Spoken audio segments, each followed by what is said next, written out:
might assume that we're due for a housing crash because we just had 3 like rock solid years. So it's like, of course, there's going to be a housing crash, home values are going to go down, but that didn't happen. It went to 6%. And then I think it went to 2, and there was a year where it went to 1. But what's really important about that and showing the numbers and the data is that it isn't that home values. If you buy a house today for 400,000, it's not like that home ever went to 380. Like in the housing crash time period, because let's be real, that happened during the housing crash. It happened at one moment in time over since 1942. And it was during the housing crash when there was a lot of manipulation and fraud, but that didn't happen in those other times. And so there were a lot of people that were thinking that after 2020 and 2021, when home prices spiked, we heard it all over the news in 2022 and 2023, that home prices were going to go down. It hasn't happened. It's just that the appreciation rate has slowed down.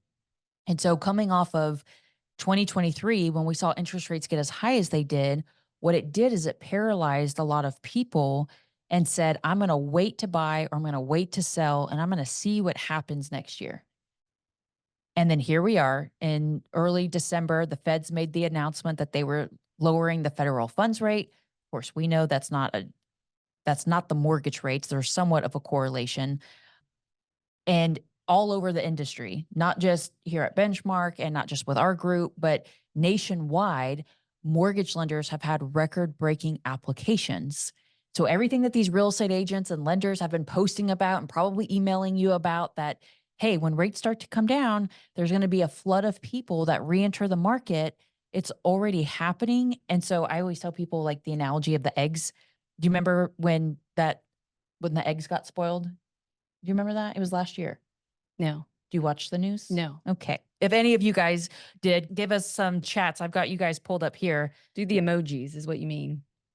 Oh. Here, I'll do this. Okay, yeah. Multitasking is not. When all those eggs went bad, or when toilet paper, when there was a shortage of toilet paper. That I remember. Okay. Of course you remember that part. But when there's a shortage of any product, toilet paper, eggs, whatever, and there's a higher demand, it causes home prices to go up.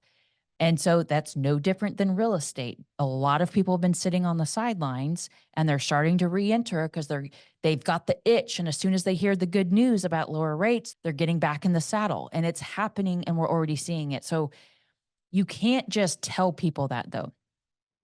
They're no longer just going to take your word for it. And quite honestly, in 2024, when it comes to such a big financial decision, I don't want any client to just take my word for it. I want to show you with the numbers. And if that's why I'm so passionate about showing people, here's where we are now. We can get in now, because would you rather buy a home, say at 400,000 today, and over the next year, maybe 2, we see double-digit appreciation?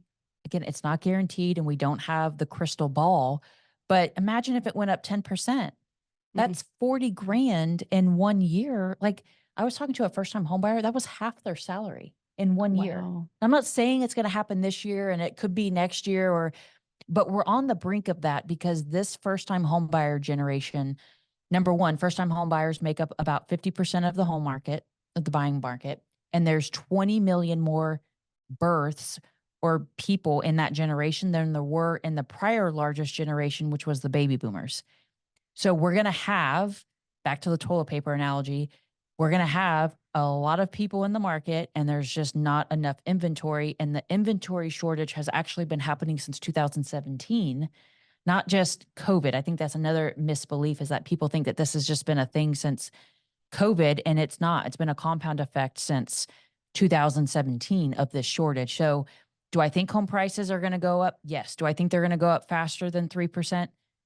Yes. Do I think that you should buy the ugly house if you have to, if you're renting now, to capitalize on that equity versus throwing rent away? Can I say hell yes? Hell yes. You're asking me. Well, I'm just saying. You're the one that tells me don't cuss. But I know there's a lot of loan officers and a lot of real estate agents on here. You're like, hey, Denise, you're not telling us anything we don't already know. No, I know that. I know we all know that. But what you guys need to do is go back to your toolbox and look at, how am I presenting this data to the client that is clear and concise and backed up with data and charts? Full disclosure, I had a PowerPoint that I had made that kindly my sister told me, look, was built in 1980. And that's the fact that you just said the word PowerPoint totally reveals yourself. But go ahead. So you might need a marketer like Deborah and Plug and Play to spice it up a little bit and make it look like it was more 2024. But presenting and our presentation skills, and I know at least for our team, every single client, I am doing a Zoom consult. It's almost non-negotiable at this point. If you want the pre-qual or pre-approval letter, we are jumping on a consult because I want them to see this stuff. I want them to see how rates work because I want my clients to be motivated to buy when I refer them back to the real estate agent. I feel like that's our job as the loan officer. And we'll get more into that in a little bit because I've been doing a lot of talking. But that's really our job, and what our biggest value add to our partners are going to be in 2024 is showing them this data so it's not all on the real estate agent to be like, hey, I'm ready to go look for homes and I'm ready now. So you said clear and concise, which is also, to me, what makes you so great at creating content for social media. I think there's an element of just social presence. And Did you just pay me a compliment? yes, Holy cow. Yeah. We're writing that down. Can we, or is this recorded? it is recorded. Okay, good. But it's the ones that can communicate clearly and in a concise way that's also engaging, that is easy to understand, even like your toilet paper example. Clearly Right. not the egg example, because I did not, that's not as relatable. But the toilet You're the paper, only human that doesn't Okay. know about the egg situation. Can we But- ask a poll? Does everybody know what I'm talking about when all those eggs went bad? Like, we went to the grocery store. Tell me, am I the only one? yeah, there were other people that said they remember Okay. the egg. All right. Just There were, making sure. and then there were others. Sean said a lot of butts to wipe and not enough TP. I think everyone, yeah. Because if you ran out of toilet paper, like, what would you use? So John Powers said one of the things that he's seeing is multiple offers situations this month already. Yeah. So in the spirit of talking about clear and concise, I think it sounds like you guys have slowed the process back down to now put you back in front of every client Yeah. to do that presentation. And what are you seeing that does in relationship to equipping them when it goes out to looking at homes and strengthening offers and working with the agent to best support multiple offer situations and winning that offer? Yeah, the multiple offer game is back because people are, again, because there's not enough inventory. And so as the loan originator, you have to make sure that your client is equipped with plan A, B, and C. You might have to go over the list price. What does that look like? What are the risks involved with that in case it doesn't appraise? We have to be super in sync with our real estate agent. I was talking to a client, I think it was yesterday, and we were having a consult, and her pain point was the funds to close. She'd already made a couple offers on a home, but it wasn't the interest rate and the payment, it was the funds to close. And she didn't realize that you could actually offer above list price and ask for a seller concession, of course, as long as it appraises, to help cover the closing costs so that she only had to bring the down payment. And so that's where I'm saying, and where I feel in 2024, I think real estate agents are going to have to rely on their loan officer more than ever, because we have to instill this with them. But there's also a massive affordability issue that's going on right now that we can dive into. But if your lender is not showing them every possible scenario, equipping them with A, B, and C, so that when you're out in the battlefield and you're making that offer, that they feel comfortable and they can pull the trigger and all of those things, it's going to be tough for agents. And so that's where, as a loan officer, you can really shine. I always say it's like the Rubik's Cube analogy. If you're a lender and you get a loan application, are you just trying to get it off your desk as fast as possible to get it to your real estate agent as fast as possible? Or are you slowing down, looking at your Rubik's Cube, and not just being an order taker and saying, okay, I know that this came in and they asked for 20% down, but they've got a lot of credit card debt. We could actually do 10% down, pay off the credit card debt, free up some cash flow. That gives them $30,000 more on their purchasing budget. And that just got them that fifth bedroom or that third car garage or that house with a pool. But it's because I looked at it from a total financial review, not just how it came in. And those problem solving skills and maximizing people's purchasing power, because as rates come down, sure, it makes it cheaper for people, but we're still going to be battling not only the increase of home prices we had in 2020 and 2021, but it's going to continue to increase. And so your lender partner has to be really good at putting the Rubik's Cube together. So as a loan officer, you need to like literally look in the mirror and gut check yourself for a second and be like, am I doing everything that I can? If someone comes over and they have a 720 FICO score, did you look at the credit to see if you could get them to the top tier to get them a better rate, which doesn't only get them a better interest rate, but it gets them a better PMI rate if they're putting less than 20% down? That's going to help their purchasing power and their budget. And the market that we're in now, you're going to need, a client's going to need every penny possible to stretch the budget to get them into the home that they want. Okay, so a couple questions have come in. One, what is your workflow or process when, and Gillian said this happens to all of us, but if a client is needing a pre-approval or pre-qual, say that day, because they're going out shopping that day, obviously not optimal, but it happens. So what is how do you manage the consult in that short space of time? And then another person had asked, at what point is the Zoom call being had? Is that when they have filled out the application, and how are you reaching out to get that scheduled? So it depends. It depends on how the referral was sent over to us. And that typically depends on the experience level of the client. Almost always, and you guys probably feel this with your own clients, if it's a first time home buyer, or if it's even a buyer that has a lingering question, like I'm going through a divorce, or I had a foreclosure 3 years ago, am I okay to move forward? They're typically going to want to talk to a human before they have their credit pulled. And so I have a full-time, it's not even fair to call her an admin because she's been with me for 8 years. She's like our director of first impressions. She knows a lot about the mortgage world. She's very warm and fuzzy, way more warm and fuzzy than I am. Not hard to do. So she will if someone calls in or books an initial consult, she typically takes that call, and we've worked together long enough where she can decipher between, I can go ahead and take the application with them over the phone or direct them online, or they're asking more detailed questions that they want the nerd on the phone. And if that's the case, she'll either transfer the call or she'll look at my calendar and schedule the time then. But I would say when Amy's her name, when she takes that initial consult, almost 90% of the time, they feel like they've gotten what they've needed to take the next step and complete an application. Every pre-qual and pre-approval now, I am handling those pre-qual or pre-approval consults. And we have a presentation that Deborah put together for us that specifically will walk through, here's your approval, here's what we're seeing in the market, here's how interest rates work.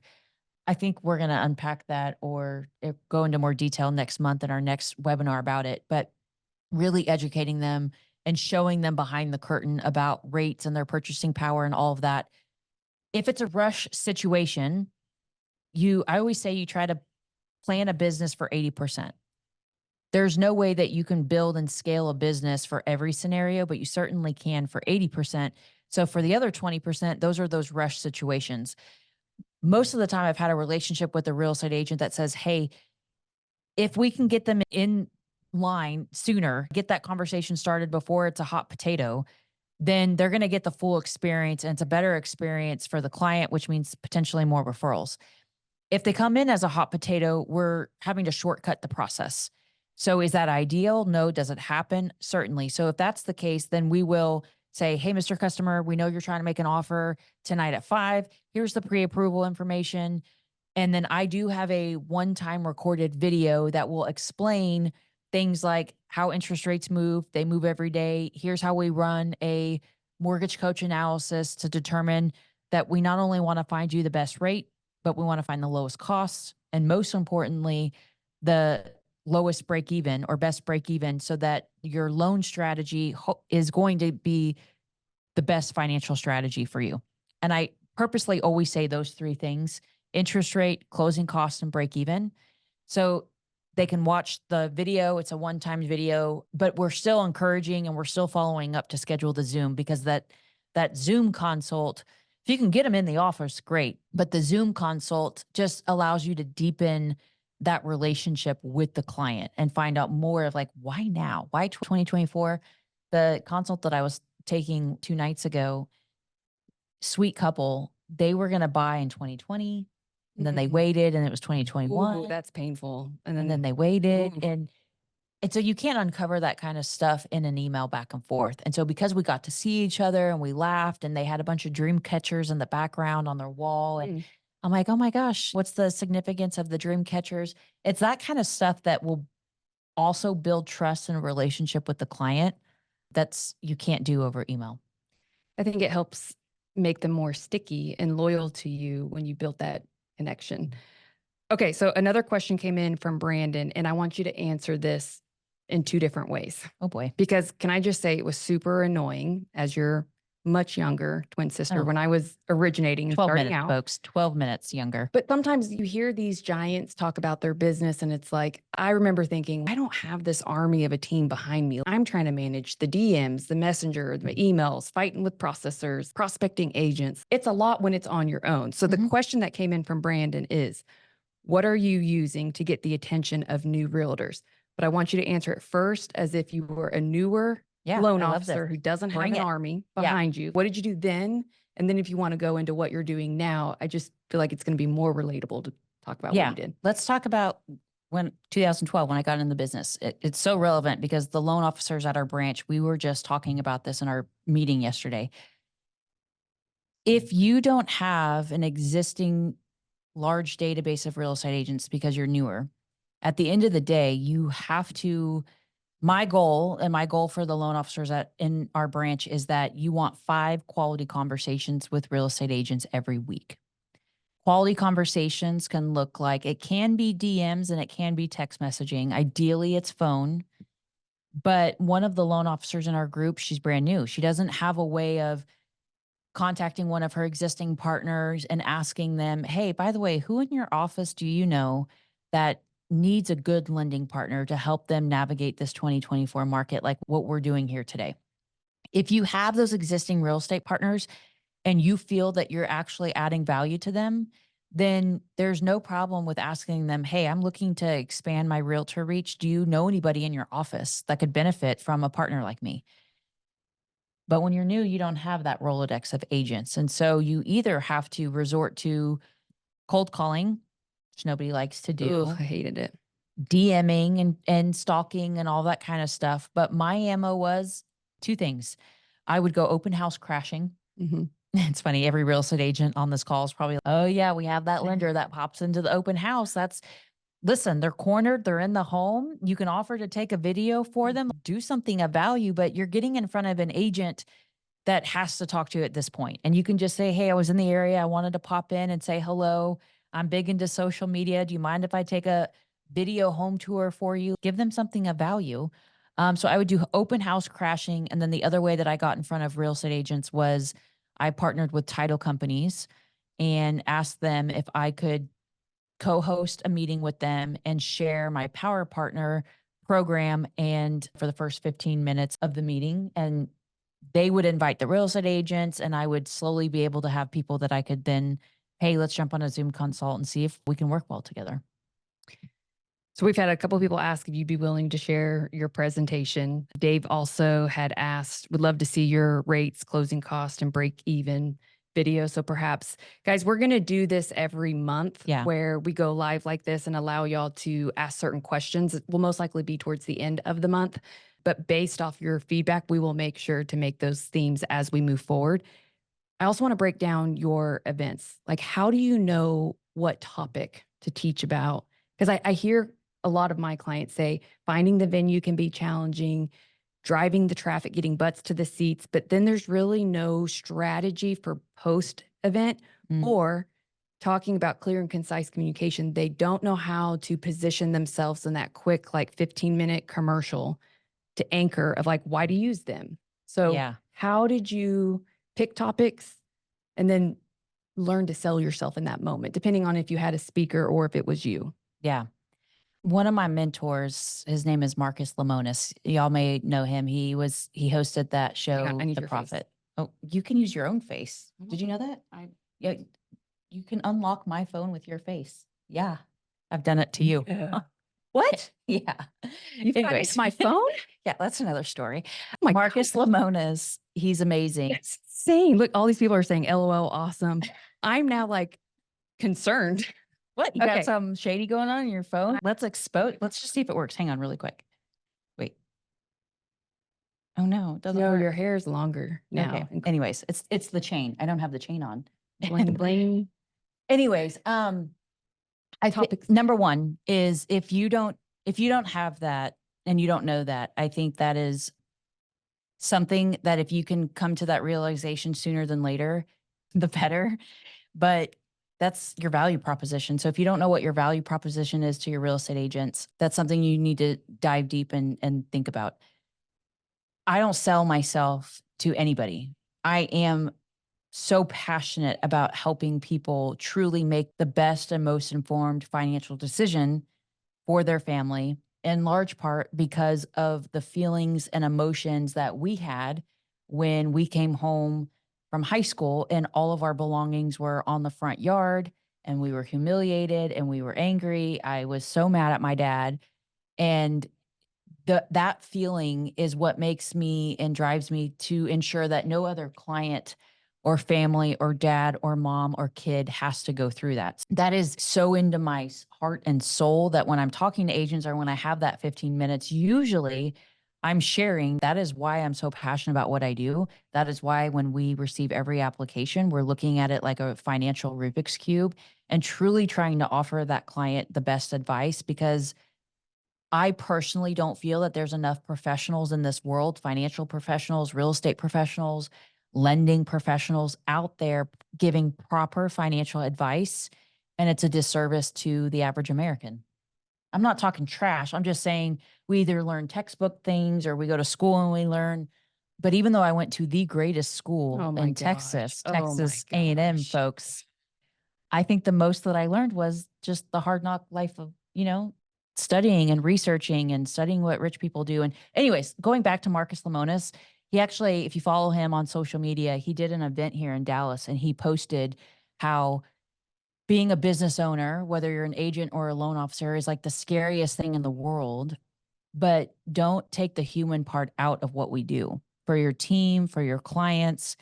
Don't feel like you're starting that meeting and having to sell yourself and having to say the most perfect thing. I mispronounce words all the time. I hate public speaking. I want to vomit. I don't sleep the night before, but they want to connect with you. They want to know what makes you different. And if you can connect and share your story and it resonates with them, then they're going to want to know more about you and more of the business side about you. Would you agree? Yeah, I think that's it. That's the single question I ask on every discovery call is why you and why do you matter? And it's a very hard question to answer that sometimes takes a long time to really think about. And then I remember from one of y'all's regional meetings, your manager had said, guys, if all of you are saying the same value proposition, it's no longer unique because Right. we hear a lot. We help people build wealth through real estate. And I think sometimes we hear the giants and we take what you guys say and then we all try to interject it and make it our own. But I would say the reason why that's a hard question to answer, and a lot of times agents will ask you that. Shoot, even clients may ask you, like, why should I pick you? And it's psychologically, it's hard to answer because you have to boast about yourself. Nobody really likes to do that. So I have found sometimes the easier response is when you make it about the team. And that is a question that we had here is how do you communicate with agents and clients that you work on a team knowing that they are coming to work with you specifically, not someone else. So can you go into a little bit of how you Yeah. sell the team and how? Yeah. My team's better than me. So the way that we've structured my team is I am the rate strategist, loan strategist of the team. And then I have upfront underwriters and they review the application, they review the credit, they calculate the income. And so really what we're explaining to the client, especially when I'm doing the Zoom consult, is throughout this process, you're working with both of us from start to finish. You've got your upfront underwriter that does a lot of the nitty gritty stuff. And then you've got me. We're going to talk about rates. We're going to talk about strategy. Once the seller accepts your offer is when I can start shopping rates and presenting your rate options to you. But you're going to be working with both of us hand in hand throughout the entire time.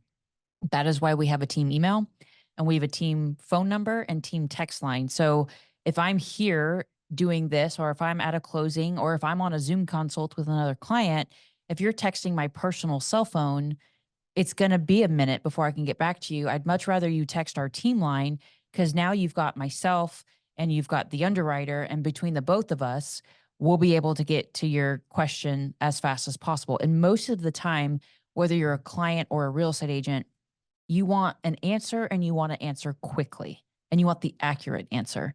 And so when you join my group, whether you're a loan officer or you're an LOA or whatnot, you go through a nerd certification. You could be your own thing. We've got a mortgage scout. We've got people that go by benchmark. You don't have to be the nerd by any means, but there's a level of elite that you must show and have. We're never going to be the lender that just sends a fee sheet. I want there to be strategy. I want the client to know all their options. I want them to be the most informed and educated client possible. So did I answer your question? That's how and for our agents that are on here, they know like the power of my team. They all know who runs, y'all know, they know who runs the ship. Do not text personal line. I Yeah. have family members that are like, hey, can you ask your sister, is she coming to Christmas? I'm like, I am not her I don't personal. respond to friends or family during 8 to 6 because I am working. Those are like Sometimes it's a couple weeks go by. There's still no response. Anyways, But- a few people had asked just what do you use for the text line and the team phone line? I had mentioned you use your CRM. Yeah. They had asked which CRM. And yes, Kristen, you're correct. It is Be in Touch. For those of you listening, it's capital B, capital N, Touch. That is the CRM she uses. Just full disclosure on that, y'all. I don't get any kind of like referrals or affiliates. Maybe I should approach them about that. But the Be in Touch, the system that I use, yes, I use it, but every email, every text, every campaign I hand wrote. So if you're like, oh, I'm going to go use that because the nerd uses it and I'm going to have all the same playbook, I hand wrote it all custom to fit more of my business model. I don't know if they have existing campaigns that might fit your needs, but they always say the best CRM to use is the one that you'll actually use. So how much longer would this had taken you to really position your brand in the market center if there weren't things like social media? And I know sometimes a lot of people compare themselves to you. So I just want to, anyone who's listening, please do not compare your chapter 2 to her chapter 12. Okay. But do you think you would be where you're at today, not only from a just personal development standpoint, accountability, if you didn't have social media? absolutely not. Absolutely not. And you hated, like to be clear, like you did not love doing video. So I how did still you get don't. over that? It's because my motive and intention is not to get likes or comments, or believe it or not, almost every video that I post, I get, what is it? Hate mail, or everybody wants to say something about something. I've had people ask me if my cheeks are real.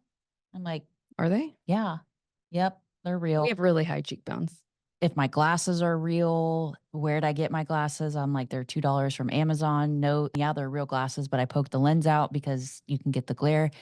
But so I still get haters on there. I get the loan officers that I call them the yeah buts, where maybe you're talking about an FHA program down to 580 and they're like, yeah, but we can do it down to 500. I'm like, yeah, FHA can go down to 500, but not with 3.5% down. So you're going to get those. And I think the challenge is as you start exposing yourself more and posting more, you're opening yourself up to that hate mail. Just delete it. Don't argue with people. Delete it. If it's super hateful, I actually delete it and then I block the person just because I don't want to see that. And I'm in control of my social media.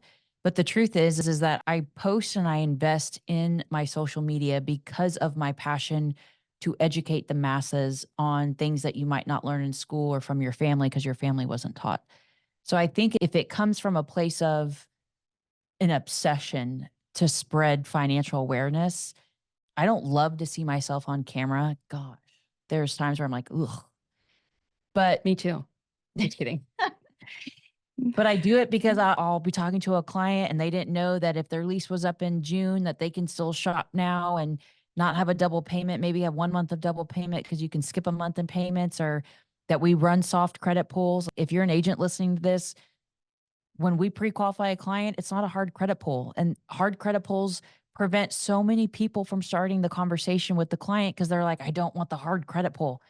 It's a soft pull. We can still pre-qualify you and pre-approve you. There's no harm in talking to the lender. Let's do the x-ray. I call it a financial x-ray, and let's see what you're qualified for.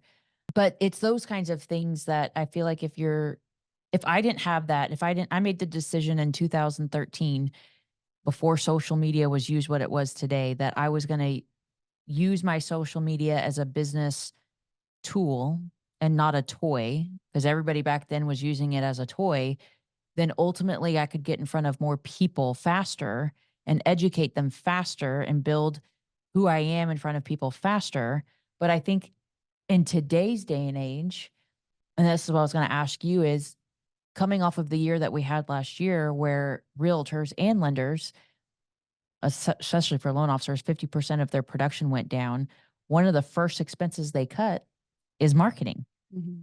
And it's, to me, social media today is not about how many leads or likes can I get because I make one post. It's a credibility measurement.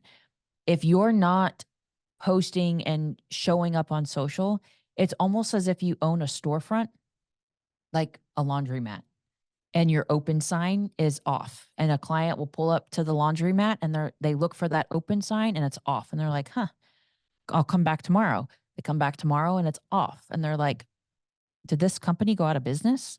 They just make the assumption. They don't call, or they make the assumption. And this is so proven that yesterday in our loan officer meeting, we were talking about how a past client reached out to the loan officer to get pre-qualified. And they said, oh, are you still using Susie, the realtor? And they're like, no, we use somebody else because we looked up Susie online and they didn't look like they were still in business. So we were working with another agent, Mm. because that real estate agent is not relevant on social. And that's the measurement in today's world.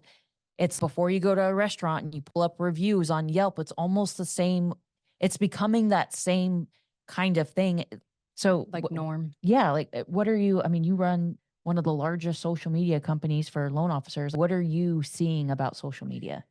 I do think a lot of people, the pipelines got pretty skinny last year and lean, and some were having to take equity loans from their home. And unfortunately, yes, sometimes the first cut that they make is marketing, when really at that time you should double down. Like, you should Yeah. invest deeper in the marketing. But I think the challenge can be some who have been doing it consistently for a year or two are like, I'm not getting direct leads. Like, how do I know if social media is really working? Because Or I I'm got 2 making, likes. and that is one of the questions on here, is what's the typical percent of leads you get from referral partners versus social media? So, It's a measurement that I wouldn't pay attention to.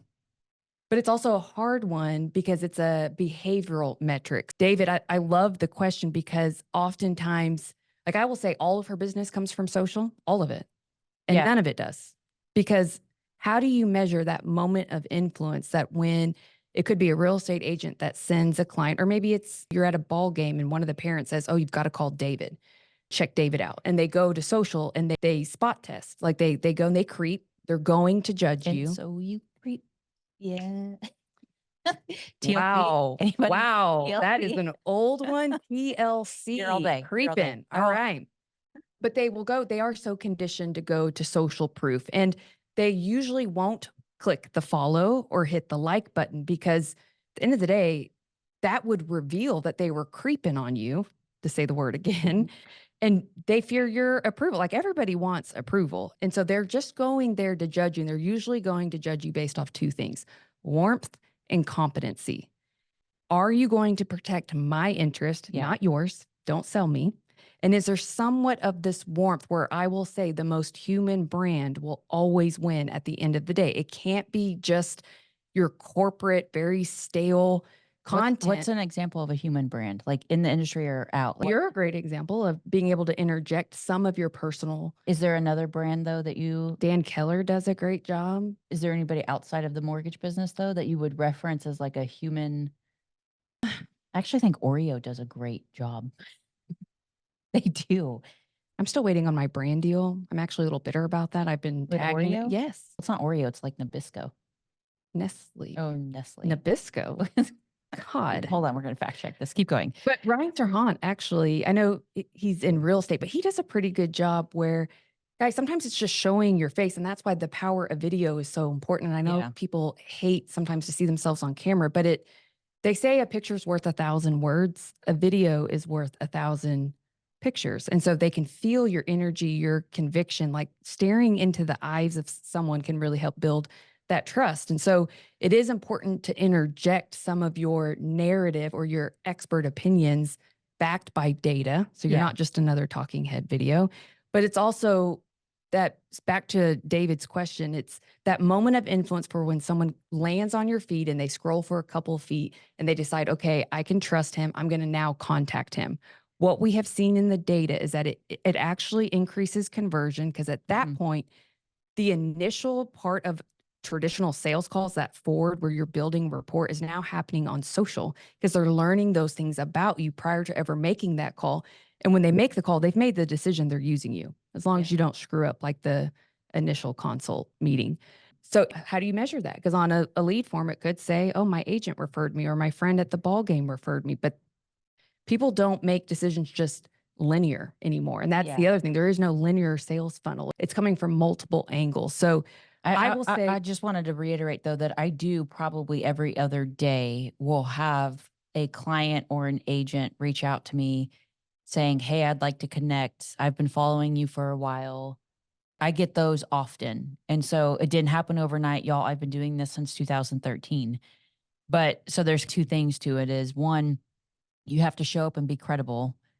But as you do it and as months pass by, agents will notice that you're consistent. And that's the hardest thing in the world, to be as consistent in anything, whether if you're trying to lose weight, being consistent and eating right and going to the gym. If you're trying to stay focused in time blocking and doing prospecting for 1 to 2 hours a day, agents and loan officers, y'all know it's really hard. You can do it for a couple of days, and then guess what?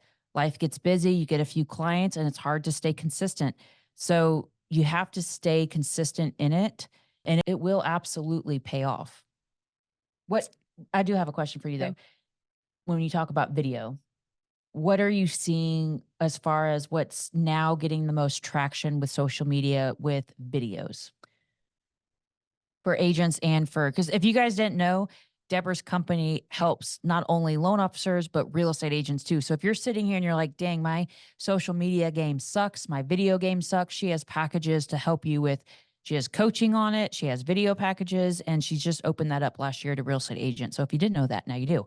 But what's the video trend right now? So one, I will say the just doing videos, like the reels obviously go to more people who are not following you, but you can't just have video. You've got to mix in other pieces of content types. And I explain that in a way that's very similar to a credit score. If you have someone with very lean credit, you may ask them to get a few revolving accounts. It helps to have an installment loan, maybe a mortgage. There's different credit types. There's also credit utilization, credit history. All of that is the same and true with your social rank score. You have social history. Not everyone is starting from the same starting line. You also have social post types that have different benefits based off the type. So yes, reels are going to help you grow and attract more non-followers, but you also need some content that I call share worthy or screenshotable, that is a diagram or a chart that helps for people who are visual learners. But on the video topic, because I just posted this, I think it was this week. So it's not just my opinion, it's other top marketers all throughout the country that I'm a part of, a few different masterminds, and less is more in the sense of video edits. So there are. What do you mean?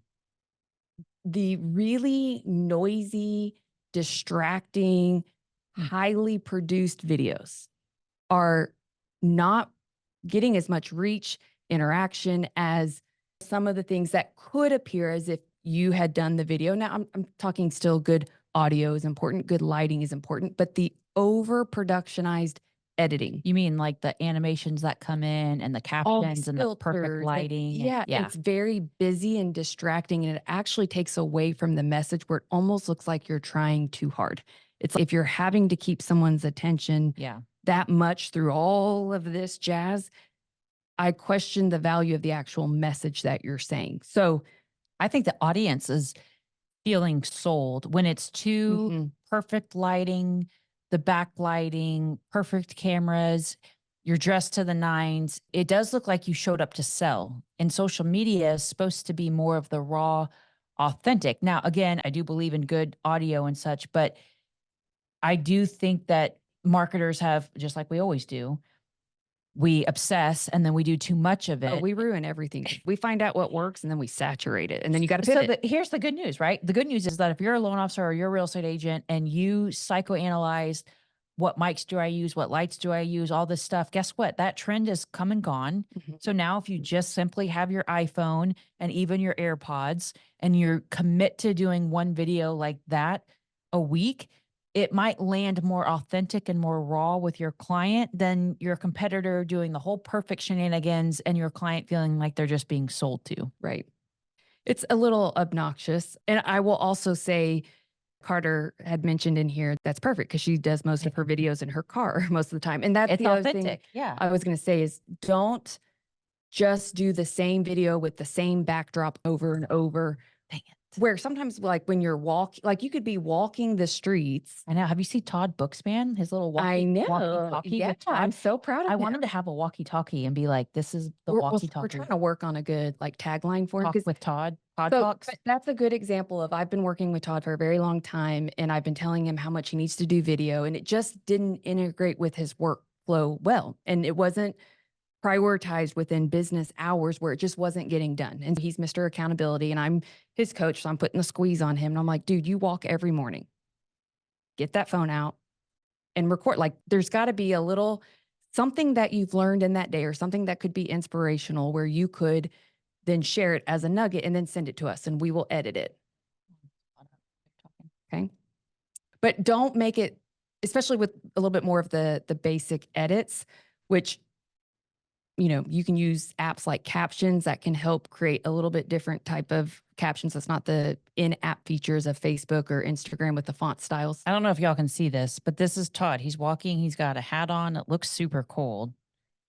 And it's like you said, it's something that he does every morning. Look, the lighting's not even fantastic. He probably has his AirPods in, but it's a meaningful message and it's raw and authentic. And I do agree with you. I know we don't agree all the time, but I do think that 2024 marketers overkilled the professionalism and something that's just raw and authentic is going to land a little bit better. Yes.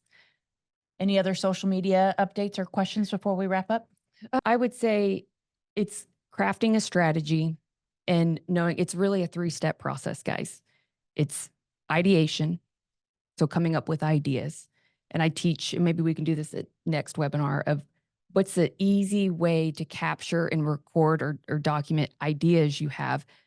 Because step 2 is creation and like refinement. I don't like to do the ideation and creation at the same time. For me, I've got to be in a certain zone of genius that when I'm creating, usually the bathtub is not, that's where I like to just consume and create, jot down my idea. At all.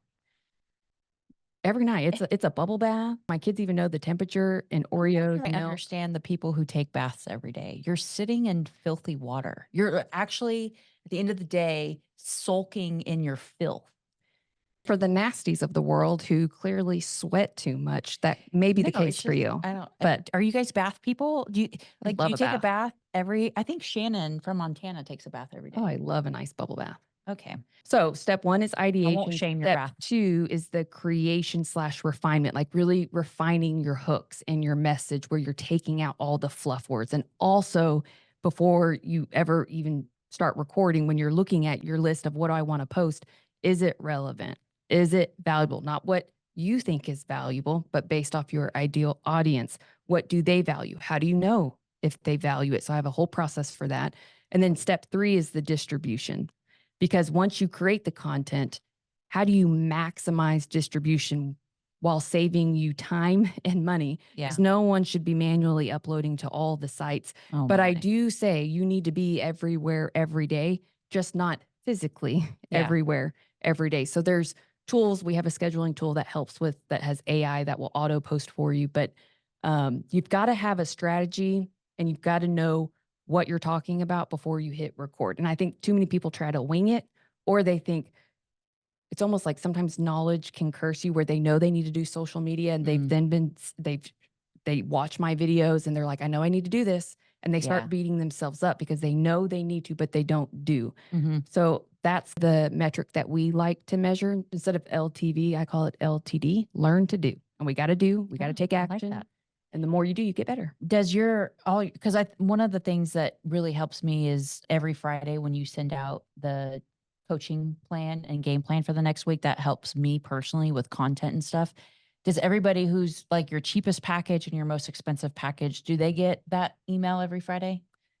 So here's the deal. I don't discriminate on level of production or loan size. So I don't care if you do 1 loan a month, 50 loans a month. Like, I don't want to just help the rock stars. I actually want to help the rising stars become rock stars. And so for any plan we have, and we have plans that start off at the very basic level, and then we have them go all the way up to our rock stars. And again, all of them are month to month. There's no contract because we really want to grow Yeah. with you. And if it's not working, you can upgrade, downgrade anytime. But for all of them, just as a added bonus, I started to include this. I consume so much content in a week and do so many interviews and network with so many top producers that I felt like, how do I take my teaching background and make a cheat sheet for loan officers where if every Friday they just printed out the battle plan Yeah. and have it That's what ready it's for called, Monday, battle plan. Yeah. then it makes it a lot like they don't have to waste their hours. Like, I'm talking 30 hours a week consuming to then create the ideas or know what's relevant. I include that in the battle plan so that they can, one, Yeah, that's how we put together, even all the loan officers in my office. That's how we decipher what are we going to talk about. So you do that for every plan. I do. And then you can sign up for that individually where it's $99 a month, where maybe you don't need the basic plan, which You is just want the $250. accountability. You just need yeah. the ideas. You want the monthly, month view of what am I talking about? Yeah. Now, I do know Ricardo's on this call. Ricardo's been doing a lot better. So we see you, Ricardo. He's one of my favorite human beings Uh-huh. on social media. What's his handle? He wants to also meet with us. I think he's going to be at Momentum Okay. Builder. So Ricardo, you put your handle, because I've been seeing you on the Tickety Talk. He's on He TikTok does a too. good job. We'll talk about TikTok next time, but he does a good job with adding his humor. So Yes. I think when you can I think there's a level of edutainment, I think Dave Savage calls it, where if you can, so my level of humor is all have the creamy peanut butter and the crunchy peanut butter. And it's what team are you on? That's just a relatability standpoint of connecting with your audience. Are you team crunchy or team creamy? It's just a little bit funny. Ricardo's a lot more funny than I am, but mixing that up a bit does help. So we are 2 minutes until the top of the hour. I am team crunchy, by the way. What are Even you? like peanut butter and jelly? That's the only time I eat peanut butter. I don't like to mix. You do it like apples and peanut butter, or because like that's always creamy. But on my peanut butter and jelly sandwich, it's I don't eat fruit. okay. Logical home lending is what I'm putting in the chat because people had asked. For Ricardo. Yes, logical home He's really funny. lending. And then if somebody wanted a discovery call with you, where do they go? Book with Deb? So any bio on social media, if you click the link in the bio, you can schedule a free discovery call. I do all of the discovery calls. I know, but your social media is hard. It's like Deborah A. Byrd, and Deborah spelled weird and Bird is spelled weird. Okay, yeah, just go ahead and put that in the chat. Anyways, if social media is one of your things, of course, y'all know where to find Deb. She's going to put it in the chat. Every month, we're committed to bringing you guys a little bit of Nerd and Bird to really just help you sharpen your skills, your scripting, any social media, things like that. You've got both of our Instagrams. Are we going to create a Facebook group? I'm going to put in here. We already have one. Plugandplaysm.com is probably the easiest way. Plugandplaysm.com. Which You know how many people ask me, is SM your initials? I'm like, my name is Deborah Byrd. But it is weird. SM. It would have been too long. Plug and play social media. Okay. That would be a very long domain. All right. So next month we will post the webinars. We have created hang on. We have Angela asking, what is the name of the Facebook group? It is Nerd and Bird. So Nerd, and then Bird is BYRD. And Matt asked to see the setup from the other view. So I'm just going to do a quick little video of the setup. So carry on. Okay. Keeping it weird. Keeping it weird. So yeah, we're going to create the private Facebook group. Y'all drop us any topics that you want to bring up. But my goal is to bring you guys relevant information that we're doing. So I guess that my sister's recording the whole setup. Okay. We're waiting. Still waiting. Make sure you're following us on social media. Thank you for tuning in. We do appreciate your time. Time is our most valuable gift. So I do want to acknowledge that if you invested this hour with us, give yourself credit, take a photo of your screen posted on your story so you get Yeah, a post story post. The Nerd and the Bird. Yeah, and tag us. But I like genuinely thank you for tuning in and wanting to up your game and learn from the best. Look Yeah. at you. No, That was another definitely not. compliment. Oh, that's I'm up to. holy. I'm We're up to. ending. We're done. Thanks, guys. Bye.